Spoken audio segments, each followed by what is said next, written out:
Welcome back mga kaaldab. Ito na naman po ang inyong lingkod, si Mr. Destiny. At magbibigay po tayo ng pinakamainit na update po ngayon sa social media mga kaaldab. Ito yung pinaka-latest ngayong pinag-uusapan sa Instagram, sa Twitter at sa Facebook. Ang pulang araw. Normal lang po yan dahil sabi ko nga po sa inyo, Alden Richards yan eh. Di po ba? Hindi naman siguro lingid sa inyong kaalaman na ang balita nga po sa 24 oras ay puro kay Alden Richards. Hindi ko to pinopromote mga kaalda ba? Hindi ko to kumbaga binibigay sa inyo para pasikatin ang gusto. Umaayon lang po tayo sa social media. Umaayon lang po tayo sa mga lumalabas po. Kasi marami po kasing ilalabas na interview si Alden Richards sa unang-una sa mga website, maglalabasan na yan. Bukod po sa interview ni Alden sa 24 oras, unang hirit, at ang pinakahuli kumbaga saksi. Di po ba?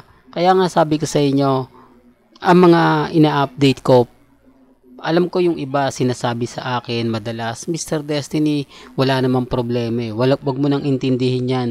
Alam na namin yan. Sa mga kampanting-kampante, okay lang po yan. Kaya lang dun po sa mga maramdamin po na mga mamis, mga titas, mga senyor na makakabasa nga po ng article. Alam nyo naman po yung mga article, minsan dinadagdagan nila yung sinasabi. Minsan hindi maganda yung mga pagpapaliwanag po nila na syempre na ikaiinis naman po ng iba. Gaya ng sasabihin ko, scripted na po lahat ng binabalita nila. Scripted na po lahat ang sasabihin at ang itatanong kay Alden Richards. Para lang klaro. Di po ba? At eto na nga po mga kaaldab patungkol kay Sanya. Totoo naman po yung sinasabi ko mga kaaldab eh. Di po ba? O hindi rin po nag-trending yung teleserye o yung series na magpakailanman ni Alden Richards at ni Sanya Lopez, di po ba? Although sabihin natin mga kaaldab na maganda yung istorya. Pero yung nagdala ron, yung pinaka-leading lady, inayawan. Kaya nga po hindi na siya nag-click eh. Di po ba? Hindi man lang siya nag-trending sa social media. Yan ang sinasabi ko mga kaaldab. Kaya nga sabi ko sa inyo, ako main fanatics at Alden fanatics, alam ko po yun. Kumbaga, nandun po ako, nakikita ko lahat ng mga naglalabasan. Kaya nga po nasasabi ko sa inyo na pagdating po kay Sanya Lopez, yung ibang Alden fanatics ayaw talaga. Kasi nakikita naman po nila eh. Hindi naman siguro sila bulag. Di po ba na maraming lalaki ang nalilink kay Sanya Lopez. Tapos ididikit mo pa si Alden Richards. Di po ba? Tapos di po ba may businessman itong karelasyon? At sa mga hindi po nakakaalam, eto real talk to alam ko marami mambabas po sa akin na fans ni Sanya Lopez, pero totoo po ito, hindi po ganyang kaganda nung una si Sanya Lopez. Marami na pong binago dyan. Kaya nga po hindi na nanalong kumbaga celebrity face of the year si Sanya Lopez. Samantalang kung titignan nyo po talaga yung mukha niya sa ngayon kaakit-akit talagang pagka tinitigan mo, napakaganda. Ito base po sa mga pumupunta po at nakikita po ng live si Sanya Lopez kamakailan lang. Di po ba na napakaganda? Iba po kasi talaga nagagawa ng siyensya. Di po ba? Pero sabi ko nga po sa inyo kung naabutan nyo kung ano yung itsura ni Sanya Lopez, kayo na po bahala magsabi. Kaya nga po, salamat Doc yan eh. Di po, pansin nyo, hindi siya nananalo ng mga award patungkol po sa kagandahan kasi ang kinukuha lang doon yung natural, yung walang tinago o walang binago o walang dinagdag. Sinasabi ko lang po para lang po klaro. Kaya nga po sabi ko sa inyo, isa sa rason kaya ayaw yan ni Alden Richards. Di po ba? Well, balikan natin si Mengay. Marami tuloy nagtatanong mga kaaldab na bakit daw po binabash si Mengay. Bakit daw po kasi pinopost niya yung mga bagay-bagay na ikinatutuwa ng Aldab Nation. Lalo na po ngayon, maraming komento na Mr. Destiny, hindi naman niyang pagdidikitin eh. May memory naman niyang Bingo Plus kay kina Alden at kay Main. Alam nyo, sa totoo lang po, pagka magkasama kasi si Mengay at si Alden, nalilito rin po si Alden. May mga pagkakataon di po ba sa 8 Bulaga na hindi may iwasan na susunod siya kay Main. Imbis na sa kabila siya po dadaan para hindi nga po napupunta siya kay Main, tapos susunod siya sa bandang huli, babalik siya. Yung tipong nalilito po siya.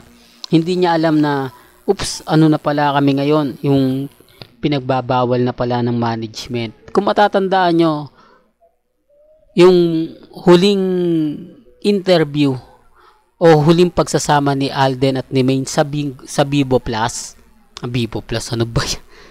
Sa Vivo series, na kung saan nga po nag 1-on-1 sila, may kita mo yung mga ngiti po sa dalawa. Halatang halata po na wala po talaga silang yung tipong tampuhan na kaysa ganito. Talagang mararamdaman mo yung presensya ng dalawa. Di po ba? Yung talagang pag tumawa si Alden, talagang sumasabay si Main Polkerson. Halatang halata na yung mga topic nila, although sabihin natin scripted na yung mga tanong na yon. Di po ba, dahil ni-rehearsal na nila yon. Pero iba yung punchline kapag naando na sa actual eh.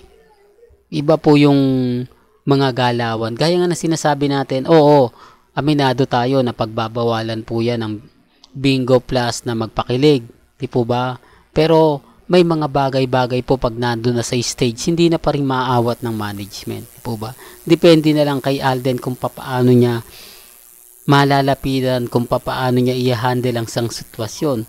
Gaya nga po na nangyari dun sa Lazada. Di po ba? Na kung saan nga po talaga nakakuha sila ng mga, ito yung sinasabi ko na kapag nasa stage sila po talaga yung, kumbaga nasa kanila po talaga yung depende. Di po ba ibig kong sabihin nasa kanila na kung ano yung gagawin nila sa isa't isa, na hindi masyado mahalata ng management. Pero sa Aldab Nation, sa pool yan.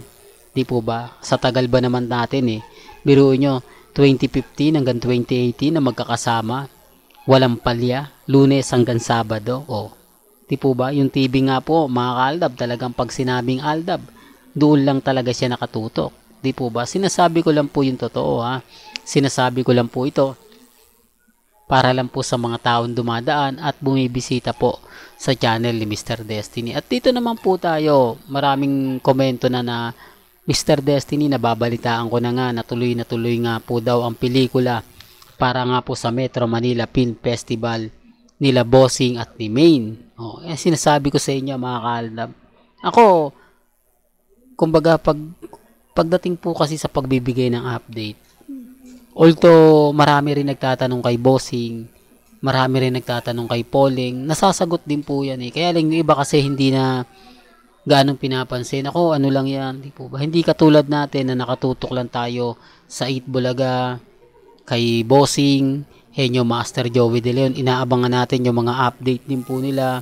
Malay mo, biglang may, kumbaga, sa kanila manggaling yung isang announcement, di po ba? Depende po kasi yan eh. Pwede rin kay Alden Richards, kay Mengay. Yan po yung lagi kong binabantayan.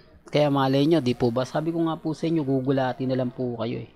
Di po ba? Napakarami naman po talagang update na ganap. Talagang mapapaisip po kayo. Sabi ko nga po sa inyo, dito po sa channel ni Mr. Destiny, kung ano lang naman po ang latest, kung ano lang naman po ang mga trending, pinag-uusapan, pagdating po kala Mengay at Isoy, updated po kayo. At sa bagong Lenten special nga po nito, ito po yung isa sa abangan natin. Huwag po kayo maniniwala na wala daw pong ganun, ganto ganyan. Huwag po kayo maniniwala. Ako mga ka-Aldab, sabi ko nga po sa inyo, updated po tayo ngayon. Lalo na po pagka nagtitrending sina Mengay at Tisoy. Ngayon trending na naman si Main Polkerson. Bukas sa Makalawa, bukas, maya-maya lang si Alden Richards na yung trending. Di po ba? Although maraming mga trending, pero kumbaga hindi nagpapahuli at never pong nagpapa-apekto si Mr. Destiny sa mga sinasabi po nila. Relax lang, kampante lang, matatag lang po tayo. Well, hanggang dito na lang po ang ating latest updates. Kaya kung gusto nyo pa po ng pinaka-latest at sariwang update, abay tumutok lang po kayo dito po sa channel ni Mr. Destiny para updated po kayo sa mga latest at sa mga bagong video po na ilalabas po natin maya-maya lang. Hanggang sa muli, salamat po sa panonood at pakikinig.